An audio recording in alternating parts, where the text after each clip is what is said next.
J'ai construit une concession automobile de luxe après qu'ils m'ont traité de raté. Maintenant, ma sœur, mon ex-partenaire et mes parents sont furieux. J'ai récupéré toutes les voitures que je leur avais vendues lorsqu'ils ont cessé de payer. Salut, belles âmes. Prenez une seconde pour vous abonner. Laissez un petit coucou amical dans les commentaires et dites-nous d'où vous nous regardez. Poursuivons l'histoire. Le verre de champagne s'est brisé contre le sol en marbre, faisant taire la salle. Ma mère se tenait là, les yeux flamboyants, ses mots résonnant encore. Tu es pathétique, Monique.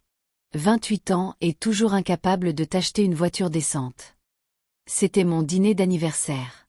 Celui pour lequel j'avais économisé 3 mois dans ce restaurant chic. Mes mains tremblaient en agrippant le bord de la nappe blanche, sentant tous les regards de l'établissement posés sur nous. Maman, s'il te plaît, murmurai-je, la voix brisée. On peut éviter ça ici. Ma sœur Caroline ricana de l'autre côté de la table, ses ongles manucurés tapotant contre son verre de vin. La vérité fait mal, Frangine. Peut-être que si tu avais une vraie ambition au lieu de travailler dans cet atelier de mécanique miteux. Je suis mécanicienne qualifiée, interrompis-je, la gorge serrée. J'ai économisé. Économisé. Le rire de mon père était dur. Pourquoi faire? Tu économises depuis le lycée. Pendant ce temps, ta sœur vient de conclure une autre affaire immobilière. Il désigna Caroline avec fierté, qui se pavanait sous son approbation, comme toujours. Mon ex-partenaire, Darius, que j'avais bêtement invité dans l'espoir de nous réconcilier, se renversa dans son siège, les bras croisés. Je t'avais dit, bébé, tu manques de vision. Tu dois voir grand. C'est pour ça qu'on n'a pas marché. Le serveur s'approcha nerveusement avec mon gâteau d'anniversaire. Je me levai brusquement, ma chaise raclant bruyamment. Gardez-le, dis-je en attrapant mon sac. Ma voix était ferme, froide. Et ne vous inquiétez plus pour moi. Aucun de vous. En sortant dans l'air humide de la nuit, les larmes coulant sur mon visage, je me fis une promesse. Ils voulaient de l'ambition? Ils allaient voir de l'ambition. Ils allaient voir ce qu'une ratée pouvait construire. Si cette histoire vous touche, abonnez-vous et activez la cloche de notification. 3 jours après ce désastre, j'étais assise dans le bureau d'un avocat, des documents étalés devant moi. Mes mains tremblaient en relisant la lettre. Mademoiselle Johnson, votre grand-mère Loretta a laissé des instructions précises, expliqua doucement l'avocat Mitchell. Elle voulait que vous receviez ceci après son décès. Le montant total est de 340 000 $. Je ne pouvais plus respirer. Mamie Loretta, la seule personne qui avait toujours cru en moi, était décédée 6 mois plus tôt, et je me noyais dans le chagrin depuis, enchaînant les doubles journées pour me distraire. Elle a laissé une note, poursuivit-il, en me tendant une enveloppe. Je l'ouvris, les doigts tremblants. L'écriture de mamie se brouilla sous mes larmes. Ma douce Monique, j'ai vu toute ta vie réparer des choses cassées. Des voitures, des relations, les problèmes des autres. Maintenant, répare ta propre vie, ma chérie. Construis quelque chose qu'ils ne pourront pas t'enlever.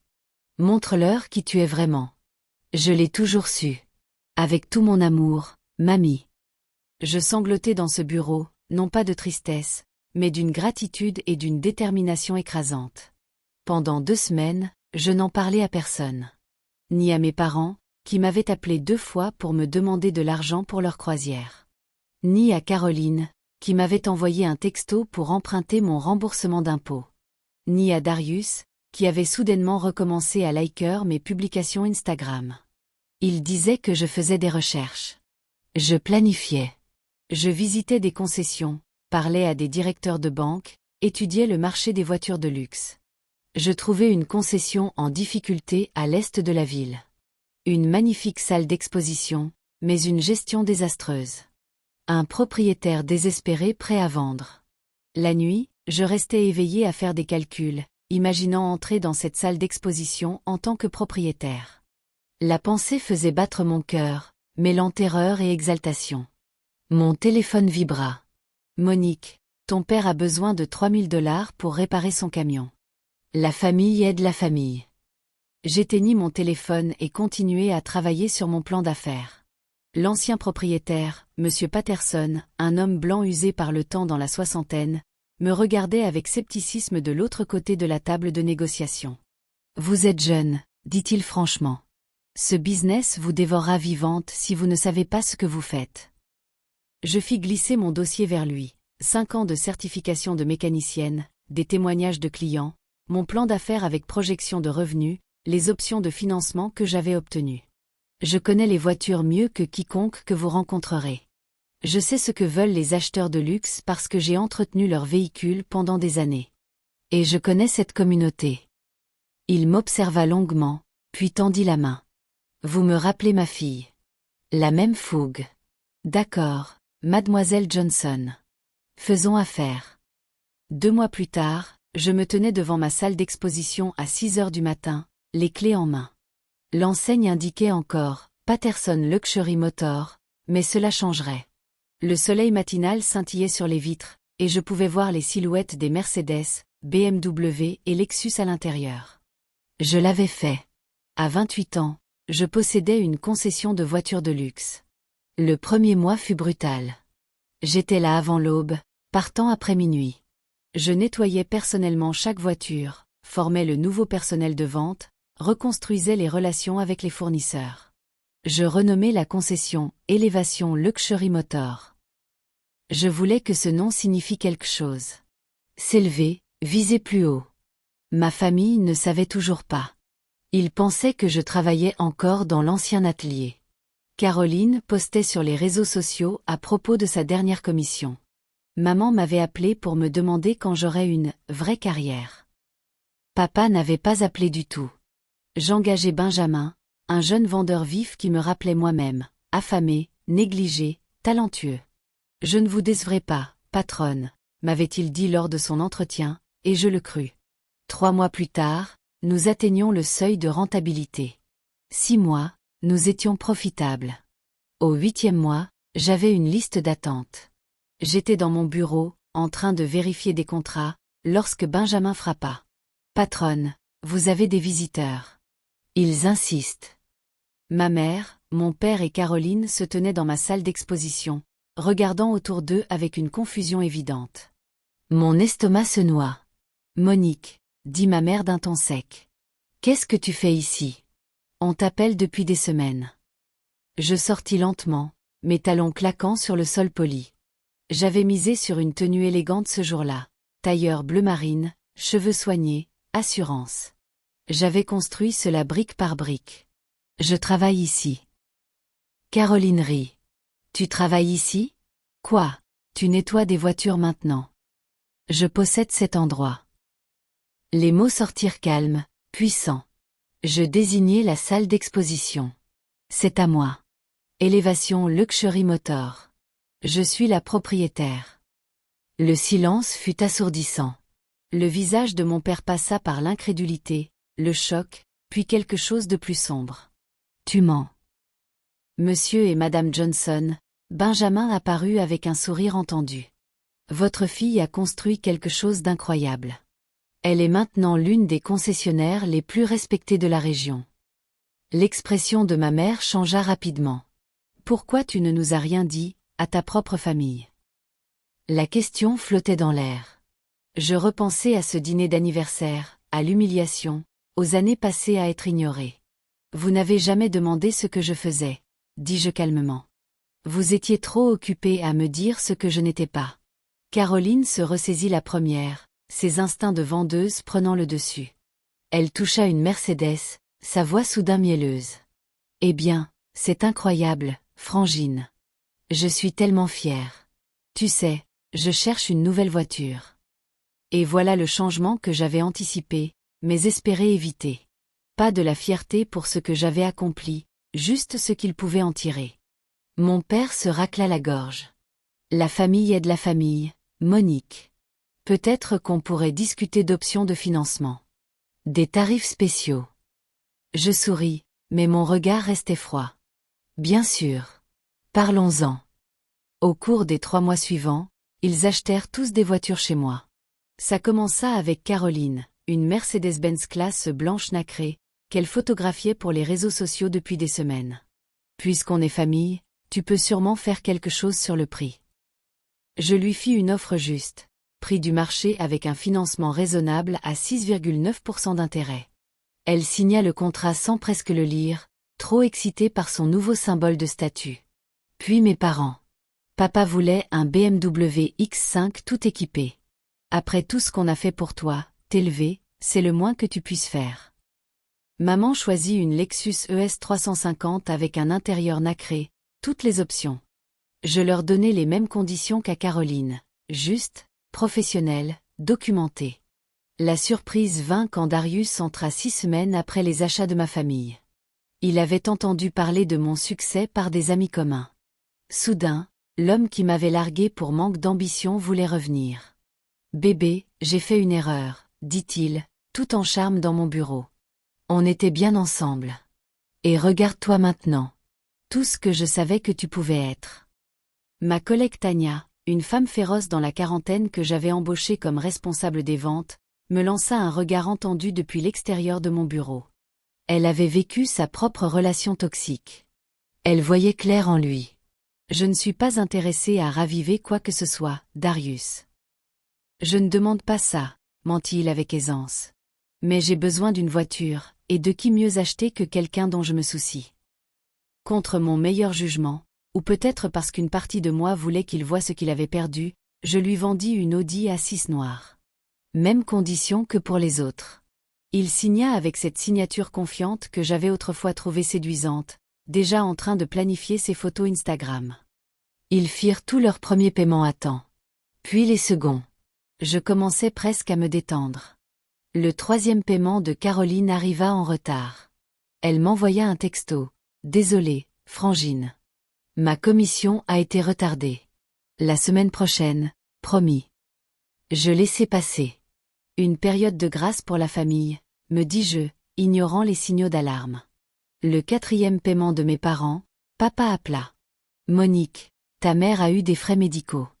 On rattrapera le mois prochain avec un double paiement. » Le 5e paiement de Darius fut refusé.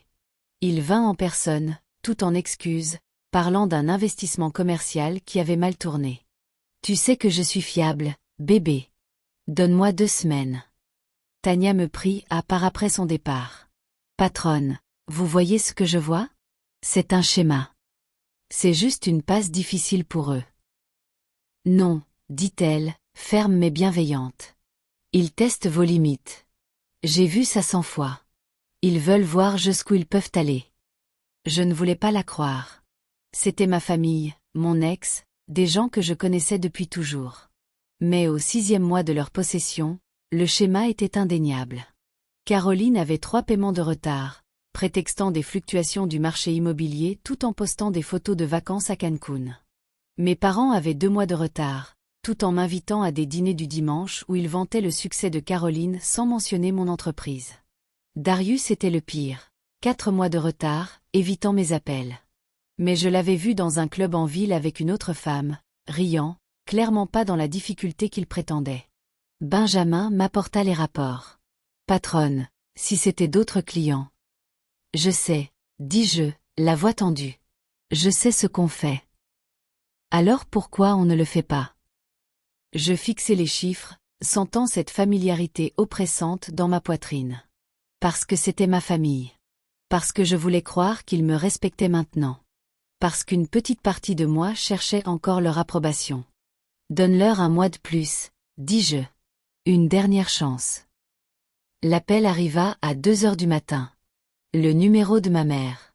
Je répondis, groggy. « Bonjour, Monique. » Ce n'était pas maman.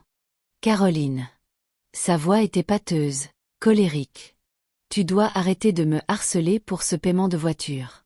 T'as ton petit business maintenant, t'as pas besoin d'être si pressé pour l'argent. C'est pathétique. » Je me redressai, soudain bien réveillée. « Pardon. Tu m'as entendu. Appeler, envoyer des textos, faire appeler tes employés. J'ai dit que je paierai quand je pourrai. Mon Dieu, t'es tellement avide d'argent maintenant. Le succès t'a vraiment changé. » Quelque chose en moi se brisa. Définitivement, comme un os qui casse. Changé. Ma voix était froide. Je t'ai vendu une voiture à des conditions justes. Tu as accepté le calendrier de paiement. Tu as signé un contrat légal. Et maintenant, t'as 3 mois de retard tout en postant des photos dans des restaurants chics. Ça, c'est mes affaires, cria-t-elle. Et tu sais quoi? C'est pour ça que personne ne voulait investir en toi avant. T'es trop rigide, trop coincé. Pas étonnant que Darius t'ait quitté. Sors du téléphone de ma mère, Caroline. La voix de ma mère prit la relève, sur la défensive. Ne parle pas à ta sœur comme ça. Elle traverse une période difficile. Et toi, t'es en retard sur tes paiements aussi. Silence. Puis, on t'a élevé, Monique. On a tout sacrifié. Vraiment. La question sortit, tranchante. Ou vous avez juste fait le minimum tout en me faisant sentir que je n'étais jamais assez. Et maintenant, je suis censée subventionner votre style de vie parce qu'on partage le même ADN? Comment oses-tu? Je raccrochai. Mes mains tremblaient, mais pas de peur. De clarté. À 8 heures du matin, je marchais dans mon bureau où Tania et Benjamin m'attendaient déjà. Sortez les dossiers. Caroline Johnson, Robert et Patricia Johnson, Darius Williams. Préparez les avis de reprise pour tous les 3. Tania sourit sombrement. Il était temps. Plus de périodes de grâce familiale, dis-je. Ce sont des clients qui ont violé leur contrat. Traitez-les en conséquence. L'avocate Rodriguez était assise en face de moi, examinant les contrats. Une femme latino-américaine vive dans la cinquantaine, avec des mèches argentées dans ses cheveux noirs. Elle avait bâti sa réputation en défendant des propriétaires de petites entreprises. Ces contrats sont inattaquables, confirma-t-elle. Vous avez tout à fait le droit de récupérer les voitures. Ils sont en violation matérielle. La question est, êtes-vous prête pour les retomber? Que voulez-vous dire? Elle me lança un regard entendu. La famille ne va pas accepter ça calmement. Ils vont vous faire passer pour la méchante. Ils diront à tout le monde que vous êtes sans cœur, avide, ingrate. Êtes-vous prête pour ça? Je repensais à ce dîner d'anniversaire. Aux années de rejet, à la manière dont ils ne s'étaient intéressés à moi que lorsque j'avais quelque chose à leur offrir. Je suis prête. Bien. Elle fit glisser des papiers vers moi. Signez ici. Je m'occupe des avis légaux. Vous, concentrez-vous sur la gestion de votre entreprise. Les avis partirent par courrier certifié un lundi. Le mardi après-midi, mon téléphone explosait. 53 appels manqués. Des textos allant de la supplication aux menaces. Je les bloquais tous. Le mercredi, mon père se présenta. La sécurité l'arrêta à la porte pendant que je regardais depuis la fenêtre de mon bureau. Il était rouge de colère, criant. Je voyais ses gestes frénétiques. Benjamin géra la situation professionnellement, lui montrant les avis légaux, expliquant le processus. Le jeudi, Caroline posta sur les réseaux sociaux. Certaines personnes réussissent un peu et oublient d'où elles viennent. Couper sa propre famille pour de l'argent. C'est froid. Priez pour ceux qui ont perdu leur chemin, Frangine. Les commentaires affluèrent. Des gens qui ne connaissaient pas toute l'histoire se précipitèrent pour la défendre. La famille, c'est tout. L'argent ne vaut pas de perdre ses proches. Elle est mesquine. Tania me trouva en train de fixer mon téléphone. Ne lisez pas ces bêtises. Ils me font passer pour la méchante. Laissez-les faire. Elle posa une main sur mon épaule. Les gens qui comptent savent la vérité. Vos clients qui paient à temps vous respectent davantage. Vos employés sont fiers de vous. Le dimanche, jour que je redoutais à cause des dîners familiaux obligatoires, j'étais là pour une autre raison. J'avais été convoquée. Ils étaient tous là, parents, Caroline, même mes tantes, oncles et ma grand-mère du côté de mon père. Une intervention. Je me sentais à nouveau comme à 18 ans, petite et impuissante. Assieds-toi, Monique, dit mon père d'un ton autoritaire, celui qu'il utilisait quand il attendait l'obéissance. Je restai debout. J'ai 15 minutes. Dites ce que vous avez à dire. Ma tante Joyce, toujours la pacificatrice de la famille, parla en premier. Ma chérie, nous comprenons que tu es blessée par quelque chose, mais reprendre les voitures de ta propre famille, c'est extrême. Est-ce qu'ils vous ont dit qu'ils ont collectivement 9 mois de retard sur leur paiement? Ça représente plus de 18 000 $ que j'ai perdus pendant qu'il poste des photos de vacances et achète des sacs de luxe. Caroline leva les yeux au ciel. Oh, encore l'argent. Oui, l'argent. C'est une entreprise, pas une œuvre de charité. La famille prend soin de la famille, dit ma mère, la voix brisée. Après tout ce qu'on a fait pour toi. Stop. Le mot explosa de moi. Arrêtez de dire ça. Qu'est-ce que vous avez fait, exactement? Vous avez fourni le minimum vital. Félicitations. C'est ce qu'on appelle être parent. C'est le minimum requis. Vous n'avez pas soutenu mes rêves. Vous vous en êtes moqué. Vous m'avez traité de raté devant un restaurant plein de gens le jour de mon anniversaire. La pièce devint silencieuse. Plusieurs proches se tortillaient, mal à l'aise. Tu étais trop sensible, commença mon père. Non, vous étiez cruel. Et maintenant, vous voulez un traitement spécial parce qu'on est liés. Vous voulez que je fasse faillite pour subventionner vos choix de vie? Caroline se leva, le visage tordu de colère. T'es tellement arrogante maintenant. Tu penses que t'es meilleure que nous. Je pense que je mérite du respect et le paiement pour les services rendus. C'est tout. Alors prends les voitures, dit Darius depuis l'embrasure de la porte. Je ne l'avais pas vu là. Si c'est ce dont t'as besoin pour te sentir puissante, prends-les. Je le regardais. Vraiment regardé. Autrefois, j'avais aimé cet homme. Maintenant, je ne ressentais que de la pitié. Ce n'est pas une question de pouvoir, dis-je doucement. C'est une question de limite. Les camions de remorquage arrivèrent à l'aube. 3 équipes, 3 adresses, une précision coordonnée. J'avais engagé une entreprise professionnelle de reprise, recommandée par Rodriguez. Je n'y allais pas moi-même. Je ne pouvais pas regarder. À la place, je restais dans mon bureau avec Tania, suivant les mises à jour par texto. 6h47, Mercedes récupérée chez Caroline Johnson. La personne a tenté de bloquer le véhicule. Police appelée. Situation résolue pacifiquement. 7h15, BMW et Lexus récupérés chez les Johnson. Sujet masculin, père, a enregistré l'interaction entière. A menacé de poursuite. Tout est légal. 7h43, Audi récupéré chez Darius Williams. Aucune résistance. Sujet dormait encore. C'était fait. 3 voitures récupérées. 18 000 $ de paiement perdu que je ne reverrai jamais. Mais quelque chose de plus précieux gagné, mon respect de moi-même. Mon téléphone sonna. Un numéro connu. Je répondis. Tu vas le regretter, dit la voix venimeuse de Caroline. Je vais dire à tout le monde qui tu es vraiment. Tes clients, tes employés, tout le monde. Dis-leur la vérité, alors.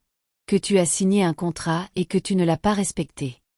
Personne ne voudra faire affaire avec toi après ça. S'ils ne veulent pas faire affaire avec quelqu'un qui applique des contrats légaux équitablement, ce ne sont pas des clients que je veux. Elle raccrocha.